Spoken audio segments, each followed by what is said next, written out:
Bonjour à tous. J'ai fait une découverte sensationnelle qui va révolutionner le monde de l'archéologie.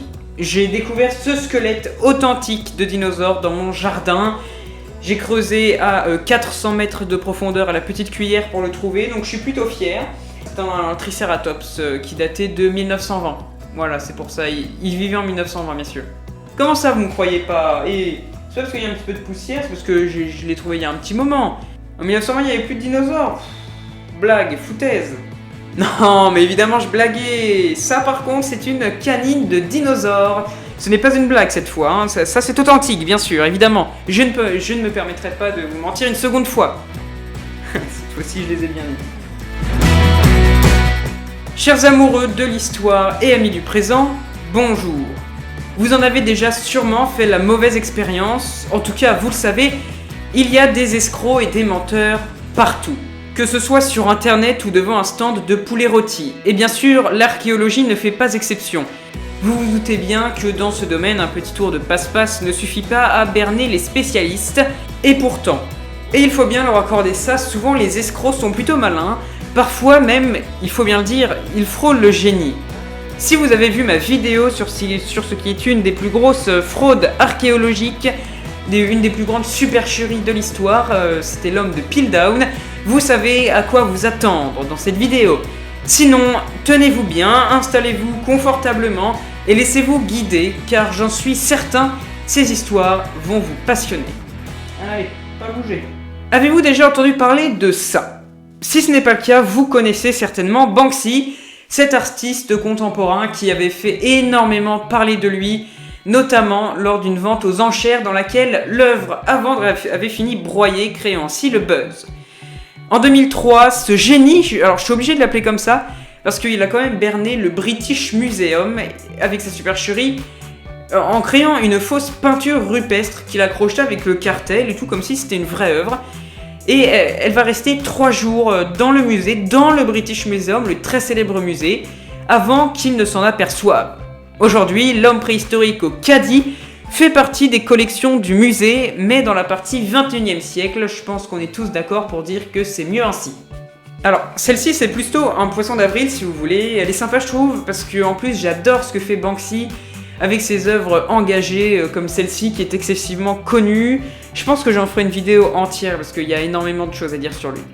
Il y a aussi dans ce domaine énormément de fake news, qui ne veut d'ailleurs pas dire fausse information, mais bien imitation d'information. Je vais prendre l'exemple de cette photo. Cette photo truquée a été présentée à un concours dans la catégorie découverte archéologique impossible, mais malheureusement, ce type d'image est souvent reprise au premier degré parce que c'est sensationnel, parce que ça prouve l'existence des géants, etc. Bien évidemment, il s'agit d'un montage. On va dire que les fakes permettent de perfectionner les techniques et les méthodes des archéologues, l'archéologie qui est d'ailleurs un domaine de plus en plus scientifique.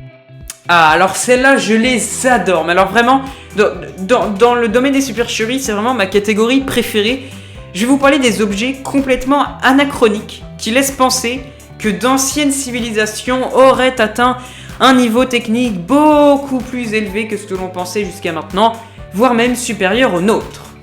C'est ce qu'on appelle les Ho-Ho-Parts. Par exemple, les pierres d'Ica qui sont supposées dater d'une civilisation disparue depuis des dizaines de millions d'années, et elles montrent des animaux fantastiques, des dinosaures en compagnie des êtres humains, mais en tout cas plein de choses qui font référence à des technologies. Pour terminer ce court épisode, un petit avant-bouche de ce que je vais faire plus tard sur cette chaîne, je vais vous parler de 2 arnaques. Les jets funéraires ont souvent, c'est vrai, des formes assez étonnantes et parfois on peut avoir l'impression qu'il s'agit d'aliens et donc, par conséquent, beaucoup de faux sont vendus sur internet. Comme je l'ai dit précédemment, il ne faut pas tout prendre au premier degré, c'est vraiment super important. Par exemple, si je vous dis que ce squelette est un véritable squelette de dinosaure, vous ne me croyez pas, et tant mieux d'ailleurs parce que c'est totalement faux. Pour illustrer ce que je dis, je vais prendre cet exemple. Le grand dieu de Zéphar, c'est l'une des peintures qui porte le nom de Martien. Et des gens naïfs qui manquent d'informations et qui de toute façon ne cherchent pas à les vérifier, prennent ce surnom au premier degré et pensent qu'il s'agit bien évidemment de Martien, ce qui est totalement faux. Pour résumer cette vidéo, je dirais qu'il ne faut pas se fier à tout ce que l'on trouve sur internet et surtout ne pas tout prendre au premier degré.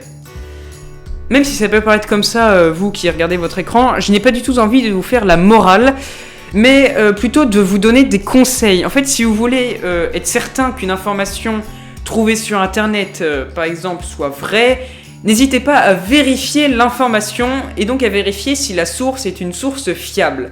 Pour cela, suivez ces étapes. Pour qu'une source soit considérée comme fiable, il faut qu'elle ait pour but de transmettre des connaissances de manière objective. Il faut également que cette source cite ses propres sources, c'est vraiment important, là je le fais même dans cette vidéo.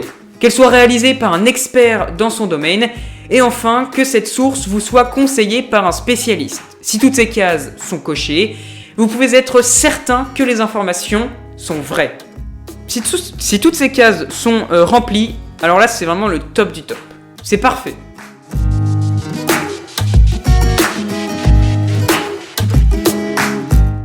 Il est grand temps de passer à l'anecdote. Vous le savez, maintenant je mis ça en place dans l'avant-dernière vidéo. Alors en fait, à chaque fin de publication, je vais vous raconter une anecdote qui n'est pas en lien avec la vidéo. Comme ça, si le thème de la vidéo ne vous intéresse pas, vous pouvez passer directement à l'anecdote. Et c'est en partenariat avec plusieurs comptes Instagram. Et aujourd'hui, c'est avec un compte que j'apprécie énormément, puisque c'est lui qui a réalisé la miniature. Je sais pas encore ce qu'il va me faire, mais c'est sûrement une miniature bien mieux que ce que j'aurais fait moi-même, de toute façon. Et donc aujourd'hui, c'est en partenariat avec Le Fou du Savoir, et c'est un compte Instagram. Et cette information, elle est totalement folle, mais vraiment folle. Saviez-vous qu'en moyenne, un enfant de 4 ans pose environ 400 questions par jour? C'est juste un nombre incroyable. Alors je sais pas comment ils ont fait cette étude. Vous pouvez demander, si vous voulez, sur Instagram, Le Fou du Savoir.